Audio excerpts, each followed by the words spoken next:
गाव तिथं 24 तासमध्ये तुम्ही आत्तापर्यंत आगळी वेगळी आणि वैशिष्ट्यपूर्ण गावं पाहिली आहेत. मात्र तुम्हाला मी अशा आता एक वेगळ्या गावात नेणार आहे की जे गाव मतदानही करत नाही आणि सरकारलाही मानत नाही. दक्षिण गुजरातमधल्या तापी जिल्ह्यातल्या या कटासवन गावात आपण जाणूयात. चला तर मग जाऊयात या गावात. मात्र जाण्याआधी थोडा इतिहास जाणून घेऊयात. चला.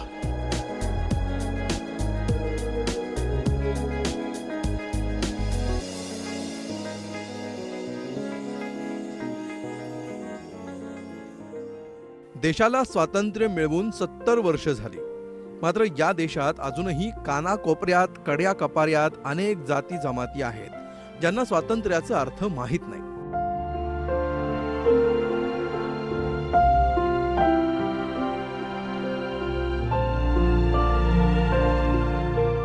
तर काही अशा जमाती आहेत ज्यांना देश, स्वातंत्र्य आणि सरकार अशा संकल्पनाच मान्य नाही.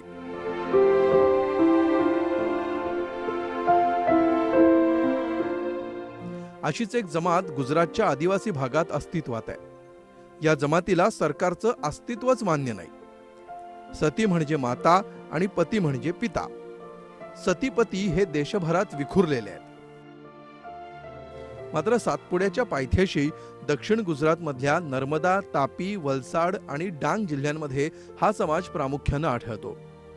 सूत्रांच्या माहितीनुसार सतीपती समुदायातील आदिवासींची लोकसंख्या 60,000च्या आसपास आहे. सतीपती परिवार हे निसर्गवादी आहेत.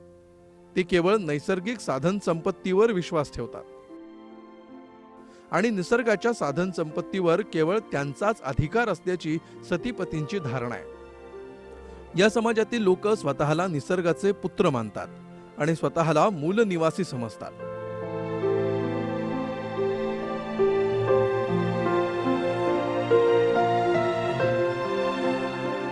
कुंवर केशरी सिंग हे सतीपती समुदायाचे प्रणेते आणि अखेरचे प्रभावशाली नेते मानले जातात.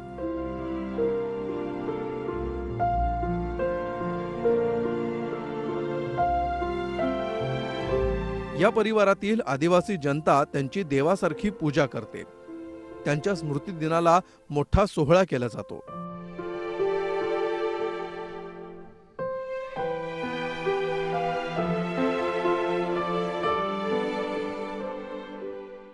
आणि या सोहळ्याला सतीपती समूहातील देशातील सर्व आदिवासी जनता तापी जिल्ह्यातल्या व्यारा शहराजवळ चारही बाजूनं हिरव्या गर्द झाडांनी वेढलेल्या कटासवन या गावात जमतात.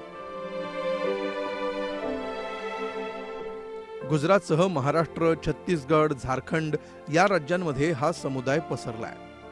ब्रिटिशांनी भारत सोडण्यापूर्वीच व्हिक्टोरिया राणीनं भारताची संपूर्ण जमीन कुंवर केशरी सिंगांकडे सोपवली आणि सतीपती समुदायातले आदिवासीच या भारताचे मालक असल्याची धारणा या समाजात आहे. 1930च्या दशकात सतीपती समुदाय आक्रमकपणे पुढे आला. सरकारचा कोणताही कायदा किंवा नियम हा समुदाय मानत नाही. सरकारच्या कोणत्याही योजनेसाठी नोंदणी करत नाही. आधार कार्ड, रेशन कार्ड असं काहीही घेत नाही. आरोग्याच्या कोणत्याही सुविधांचा लाभ घेत नाही. शिक्षणासाठी मुलांना शाळेतही पाठवत नाही. प्रवास करतात पण भाडं देत नाहीत आणि लाईट वापरतात पण बिल भरत नाहीत, कारण त्यांना देशातलं सरकारच मान्य नाही. भारताला स्वातंत्र्य मिळाल्यापासून या सतीपती समुदायानं एकदाही मतदान केलेलं नाही. सरकारच मान्य नसल्यामुळे त्यांनी मतदानावर बहिष्कार घातलाय. दैनंदिन व्यवहार करताना जास्तीत जास्त कसं पैशांवर अवलंबून राहता येणार नाही याचा प्रयत्न ते करतात. जुन्या पिढीची लोक बाहेरगावी जाताना पैसे देऊन जेवण विकत घ्यायला लागू नये म्हणून डाळ आणि तांदूळ सोबत नेतात आणि तेच शिजवून खातात. मात्र नव्या पिढीत बदल होत असल्याचं चित्र आहे. हिंसेवर विश्वास नसलेल्या या समुदायाचा कधी कधी गैरवापरही होताना दिसतो. कारण गेल्या काही वर्षात या समुदायाच्या बैठकांमध्ये सरकार विरोधी कारवायांसंदर्भात पत्रकं वाटल्याचं पुढे आलंय. त्यामुळे या आदिवासी जनतेच्या अज्ञानाचा गैरवापर होण्याची भीती वारंवार व्यक्त होताना दिसते. कुंवर केशरी सिंग यांच्या निधनानंतर आता त्यांचे पुत्र कुंवर रवींद्र सिंग हे त्यांची गादी चालवत आहेत. तापी जिल्ह्यात व्यारा जवळच्याच काटसवनमध्ये रवींद्र सिंग वास्तव्याला आहेत. मात्र केशरी सिंग सारखा त्यांचा एकछत्री अंमल नाही.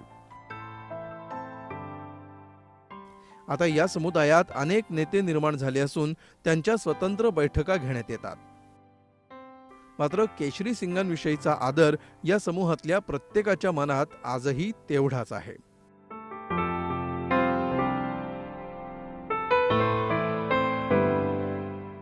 भारताचे लोहपुरुष आणि गुजरातचे सुपुत्र सरदार वल्लभभाई पटेल यांनी सर्व संस्थानं विलीन करून भारताला एकात्मतेचं रूप दिलं. मात्र याच गुजरातमध्ये भारताला स्वातंत्र्य मिळून 70 वर्ष झाल्यानंतरही भारत सरकारचं अस्तित्व नाकारणारा एक मोठा वर्ग आहे. आता याला सरकारचं अपयश म्हणायचं की काही लोकांकडून आदिवासींच्या अज्ञानाचा फायदा उठवला जातोय याचा शोध घेणं गरजेचं आहे.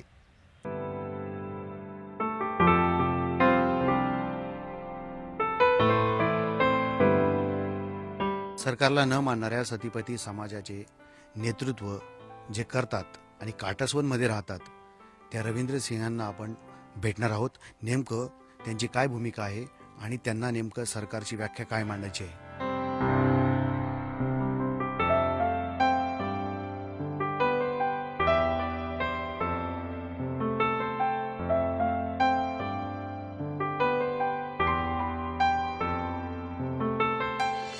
रविंद्र सिंह जी, हमें बताइए कि हमने सती पति ये जो व्यवहार है इसके बारे में बहुत सुना है, पढ़ा है, लेकिन कोई ऐसा हमें मिला नहीं अब तक कि जो इसके बारे में डायरेक्टली बोल सके, इसके फिलॉसफी को अच्छी तरह समझा सके. तो एग्जैक्टली ये क्या है सतीपति?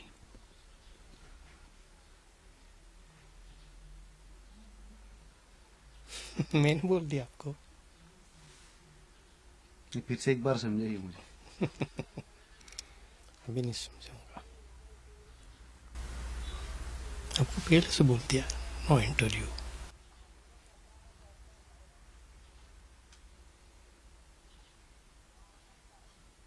ठीक है, मुझे आप जो सतीपति व्यवहार चलता है, जो आप गवर्नमेंट की डेफिनेशन रिलेट करते हो इस नेचर से, तो उसके बारे में थोड़ा एक ब्रीफली हमें बताइए.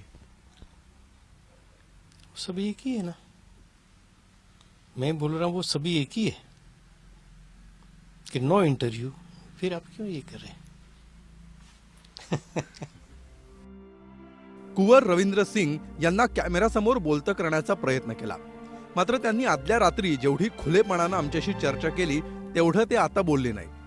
मुळात त्यांचा आग्रहच हा आहे की चर्चा करा पण मुलाखत नको. मात्र सतीपतीची संकल्पना आणि भारत सरकारबद्दलचं त्यांचं मत जाणून घेण्यासाठी हा अट्टहास आहे. कटासवन गावाच्या सुरुवातीलाच रवींद्र सिंहांचा हा वाडा आहे. देशातले कायदे आणि सरकारचे नियम त्यांना मान्य नाही. त्यांनी गेल्या 50 वर्षात एकदाही मतदान केलेलं नाही. सरकारच्या कोणत्याही योजनेसाठी नोंदणी केलेली नाही. ना त्यांच्याकडे आधार कार्ड आहे ना रेशन कार्ड. मात्र त्यांच्या या प्रशस्त आणि विस्तीर्ण वाड्यात सर्व सुविधा आहे. कॉन्क्रीटची 2 मजल्यांची भव्य इमारत आहे. यात त्यांना भेटायला म्हणजे त्यांच्या दर्शनाला इतर ठिकाणाहून आलेल्या मंडळींची सोय करण्यात येते. वाड्यात येणारा जाणारा प्रत्येक जण त्यांना वाकूनच नमस्कार करतो. धरतीला माता आणि सूर्याला पिता मानणारे सतीपती वाड्यात येऊन रवींद्र सिंहांसोबत सूर्योदय आणि सूर्यास्त होण्यापूर्वी त्याची दररोज प्रार्थना करतात. कटासवनमध्ये असलेल्या त्यांच्या समूहातील एकाही व्यक्तीनं आतापर्यंत ना सरकारी योजनांचा लाभ घेतलाय ना मतदान केलंय. मात्र त्यांच्या समूहातील लोक यावर बोलायला नकार देतात. मात्र गावातल्या इतर जातीच्या लोकांना विचारल्यानंतर त्यांनी ही वस्तुस्थिती बोलून दाखवली. पूरे गुजरात में बीजेपी की हवा चल रही है, यहाँ किसकी हवा चल रही है? यहाँ पे भी बीजेपी है, लेकिन अभी जो 3 टर्म से यहाँ पे तो अपना कांग्रेस का ही चल रहा है. आप वोट करते हो? हाँ, वोट तो करते हैं हम. कितनी बार वोट किया है अब तक? अब तक तो मैंने 3 बार वोट किया है. ओके. लेकिन इस गांव में कुछ है कि वोट नहीं करते कुछ लोग, ऐसा कुछ लोग तो अभी है, अभी तो देखा मालूम नहीं है यहाँ पे तो. आप करते हो वोट? हाँ, कितनी बार वोट किया है? मालूम नहीं, मैं तो पहले से करता. पहले से करता है? हाँ, ओके. फिर इस बार वो तो वोट करने के बाद वो वीपैट का वो जो मिलने वाला है ना, हाँ, पर्ची मिलने वाली है हाँ, कि आपने कहाँ पे वोट डाला वो आपको मिलेगा. हाँ, तो फिर इस बार कैसे लगेगा? नया नया तरीका है वोटिंग करने का. हाँ, देखा है. देखा है आपने? हाँ, तो बताए टीवी में बताता है. अरे बाप रे, टीवी देखते हैं आप? हाँ, फिर इस बार भी वोट करने वाले हैं आप? हाँ करना पड़ेगा ना। कितनी तारीख को है वोटिंग? 4 तारीख, अरे 9 तारीख को 9। वो 9 तारीख को है ना। इस गांव में कुछ लोग हैं जो वोट नहीं करते बहुत सालों से, ऐसा है? वो तो इधर ही कौन से कम्युनिटी है वो? होते थे सतीपति वाले, वो बाकी सब करते हैं। ओके, वो नहीं करते। हाँ। Okay okay. बाकी यहाँ पे विकास वगैरह कैसा हुआ है? अच्छा है? विकास तो बहुत होता बढ़िया है। हुआ यहाँ पे। ओके। रास्ता बिस्ता, पानी बिजली पानी पानी सब मिलेगा यहाँ पे, जो रास्ता बस्ता सब विकास हुआ है। हमारा सरपंच भी बीजेपी का है। आप क्या किसकी आवाज चल रही है? दोनों की है, कांग्रेस और बीजेपी की, दोनों की है। बिल्कुल, लेकिन फिर भी ज्यादा किसकी चल रही है? यहाँ पे तो अभी क्या मैं क्या बता सकता है इसमें। ओके, आपने कभी वोटिंग किया है? करता है ना वोटिंग, कितनी बार वोटिंग किया है? बहुत बार। मैंने 8-10 साल तक किया है वोटिंग। 10 साल से वोटिंग कर रहे हैं। हम्म। ओके। गाँव में सब वोटिंग करते हैं? वोटिंग करते हैं। और कुछ है आपके गाँव में जो वोटिंग? हाँ, वो नहीं करते। कौन है वो? वो सत्यपति वाले। ओके। कितने लोग हैं ये गाँव तो में? मेरे को क्या मालूम कितना है। Okay, okay.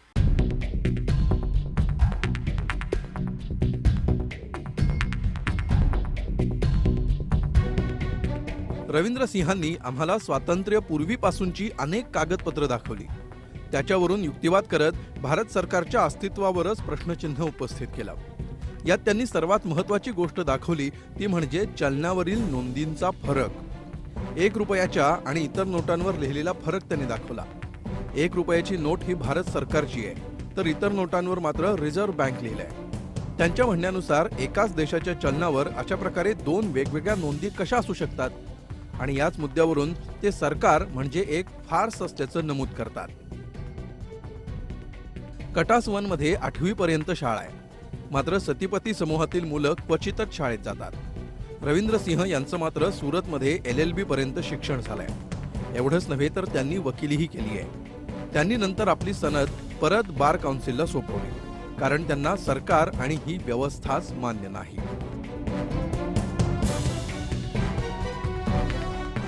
सतीपती हे सरकारला मानत नसले तरी निसर्गाला देव मानणारी ही जमात आहे. बदलत्या काळानुसार सतीपतींमधल्या पिढ्यांची मानसिकताही बदलत चालली आहे. या समाजातला तरुण आता मुख्य प्रवाहात येण्यासाठी धडपडू लागलाय. या तरुणांकडनं सकारात्मक बदल स्वीकारणं अपेक्षित असलं तरी निसर्गाला देव मानण्याचं यांचं तत्वज्ञान सर्वांनीच स्वीकारावं असं आहे. Video journalist Sumesh भालेरावसह Vinod Patil, Zee media, कटासवन.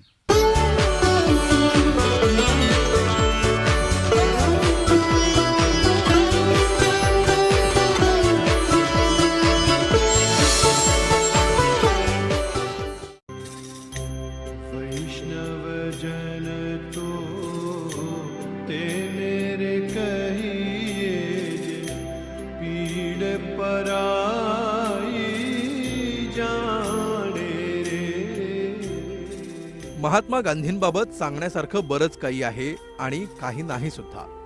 काही नाही याचा अर्थ शाळेत शिकत असल्यापासून त्या आयुष्याच्या शेवटच्या क्षणापर्यंत जीवन जगत असताना गांधीजींचे दाखले दिले जातात.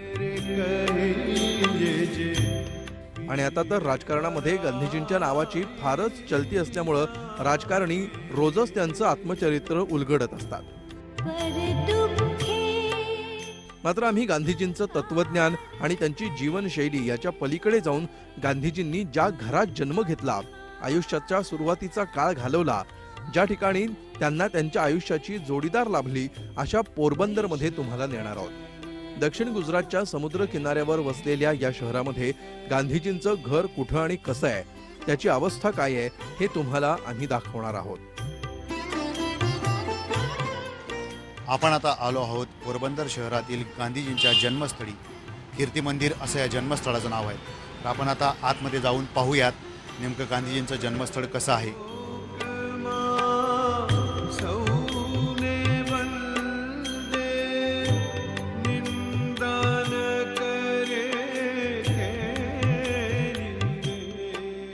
आता मी तुम्हाला अशी जागा दाखवणार आहे जी कदाचित तुम्ही पाहिली नसेल. गांधीजींचा जन्म झालेली खोली. चला तर मग पाहूयात ही खोली कशी आहे आणि कुठं आहे.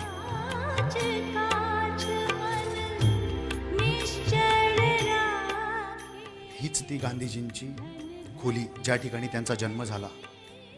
करमचंद गांधी आणि पुतली बाने या दोघांच्या पोटी हा जगात तळपता सूर्य म्हणून ओळखला जाणाऱ्या मोहनदास नावाच्या बालकाचा जन्म याच खोलीत झालेला आहे.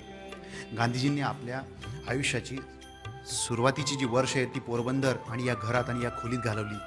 गांधीजींचं लग्न वयाच्या 13व्या वर्षी झालं. त्यांच्या लग्नानंतर लगेचच त्यांच्या वडिलांनी सर्व कुटुंबासह राजकोटमध्ये स्थलांतर केलं आणि त्यांनी आपला दिवाण, ते जे काही दिवाण होते या पोरबंदरचे, तर हा कारभार त्यांनी आपला तसाच पुढे सुरू ठेवला राजकोटमध्ये. आणि गांधीजींचंही पुढचं शिक्षण हे राजकोटमध्येच झालं. त्यांचं प्राथमिक शिक्षण तेवढं या पोरबंदरमध्ये झालं. त्यामुळे गांधीजींची या स्मृती, या त्यांच्या जन्मस्थळावरच्या स्मृती अजूनही या स्मारकाच्या निमित्तानं, या घराच्या निमित्तानं, या खोलीच्या निमित्तानं जिवंत आहेत. आणि या सर्व स्मृतींना आज आपण उजाळा दिलेला आहे.